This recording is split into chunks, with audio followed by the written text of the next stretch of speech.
Well, g'day tubes, how's she hanging? Just wanted to give you a little update on this build here we did.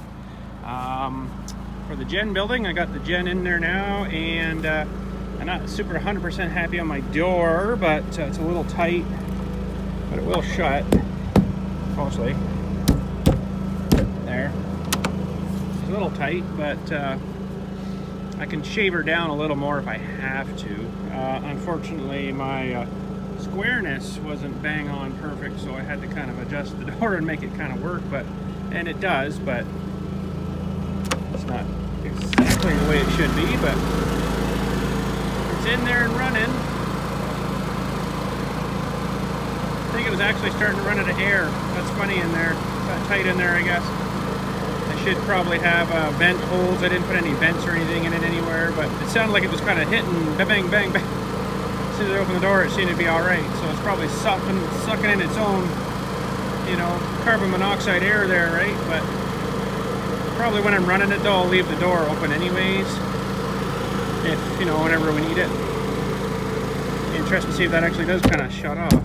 I mean, the door's not super tight, but it's probably not enough to keep up to how much air is getting sucked in there. But should probably have a vent on the top somewhere. I can always put vents in if I had to. The vents, like on the big roofs here, that would look kind of silly up there, so maybe just get something smaller. But I'm just giving her a trial run. It seemed to load all right, and seems like it's all right there. And I just have to run it from here over to plug there, and then we're all good, right? So I've got a fairly long cord there for that, and it's pretty quiet in there. I don't even hear it, hardly. But that's probably good enough run, I guess. Oh, better get a handle maybe too for it. There's a bit of warmth in there though, I feel. But I think that'll work. And I can always change the door and have her wherever I kind of think that it should be. So. But I got some of it spray foamed, now not for actually insulation, but for gluing factor, if you know what I mean. Because I just built this out of 1x2s, it's pretty flimsy.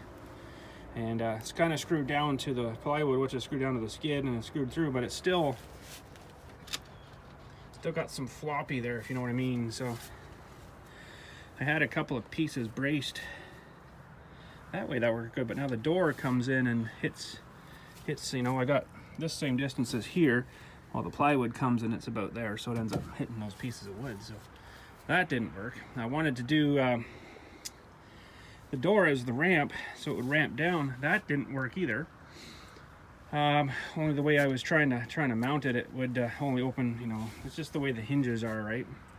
Now if I had little pieces of wood probably down there, and then the hinge on top of a little piece of wood, it probably would have worked better, but this works pretty good. I'm pretty happy with this.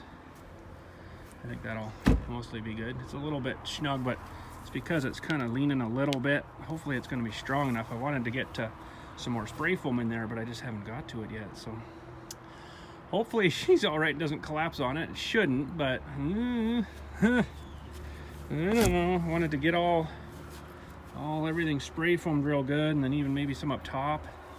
That would definitely make her structurally stronger. So I should have probably construction glued these bottom pieces down to there and then screwed them in, but I didn't. So I could probably unscrew those and lift it up a bit, squirt some stuff under there, and then screw it back down. But I'm gonna try it for now, see how she works. So, but yeah, there we go.